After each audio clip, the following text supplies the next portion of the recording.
ఆయనకు అండగా ఉన్న మహిళలకు ఆర్థిక స్వాతంత్రాన్ని ఇచ్చిన అన్న ఆయన ఎన్టీ రామారావు. ఇవాళ అలాగే ఇంకెన్నెన్నో శాశ్వతమైన అంటే కిలో బియ్యం 2 రూపాయలు కావచ్చు, లేకపోతే పక్కా ఇళ్ళు కావచ్చు, కాంక్రీట్ ఇళ్ళు కట్టించిన నిరుపేదలకి, అలాగే ఈ చేనేత కార్మికులు వాళ్ళకి ఉపాధి కల్పిస్తూ మరికి చేనేత వస్త్రాలు సగం ధరకి ఒక చీర దోవతి, అలాగే మొట్టమొదటిసారి మన దేశంలో ఈ యొక్క ఏదైతే ఈ 30 రూపాయల పెన్షన్ వృద్ధులతో మొదలుపెట్టింది అన్నారు ఎన్టీ రామారావు గారు.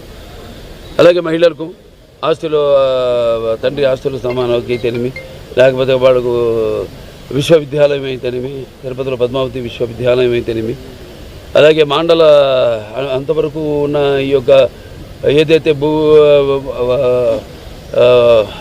పై అధికారుల యొక్క నిర్లక్ష్యం వల్ల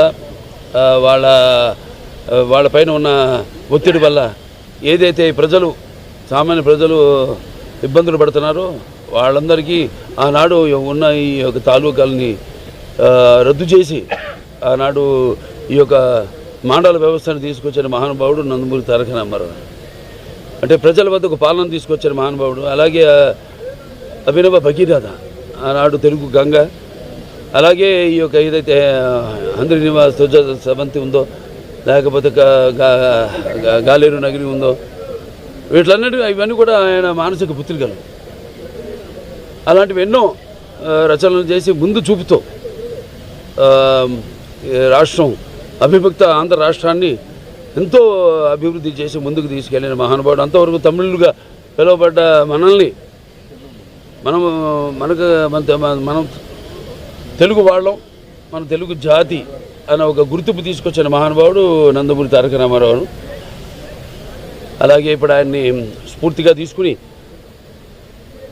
ఇక ముందు ఇంకా ఎంతో ప్రజల అభివృద్ధి కోసం, అభ్యున్నతి కోసం ప్రతి ఒక్క కార్యకర్త నడుం బిగించాలని కోరుకుంటూ ఆయన అంటే ఈ భూమి మీద అందరూ పుడతారు గిడతారు కానీ అందరు మహానుభావులు కాలేరని ఆయన మరి ఎప్పటికీ నిన్నాను సూర్యచంద్రుడు ఉన్నంత వరకు కూడా గుర్తుండిపోతారు. అందుకే ఆయన నిరంతర ప్రజల గుండెల్లో నిత్య యవ్వన నిత్యాభిమాన భూషణుడయ్యాడు.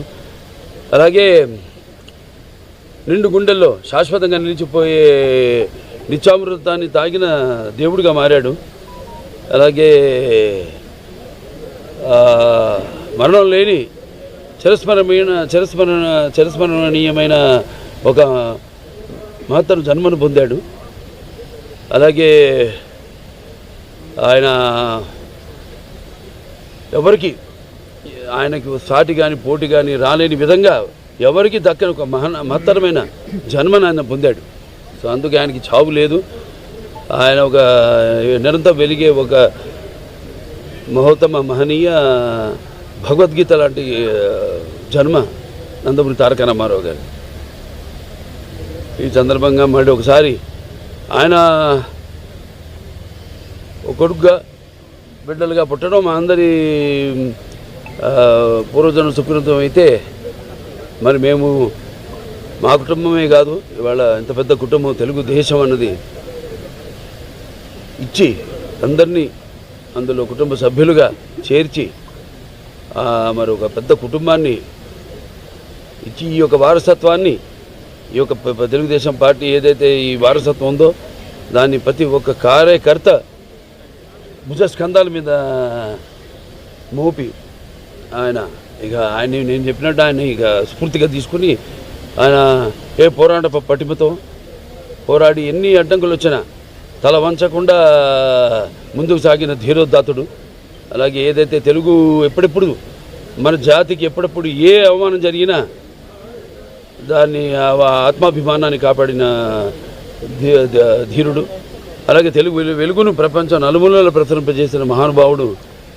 ఆయన్ని స్ఫూర్తిగా తీసుకుని అందరం మనం ముందుకు వెళ్ళాలని మనస్ఫూర్తిగా కోరుకుంటూ ఆయనకి ఈ సందర్భంగా ఘన నివాళులు అర్పించుకుంటున్నాను.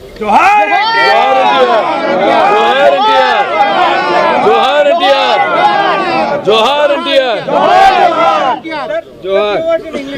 For national media, huh? For national media, sir. No, it's okay.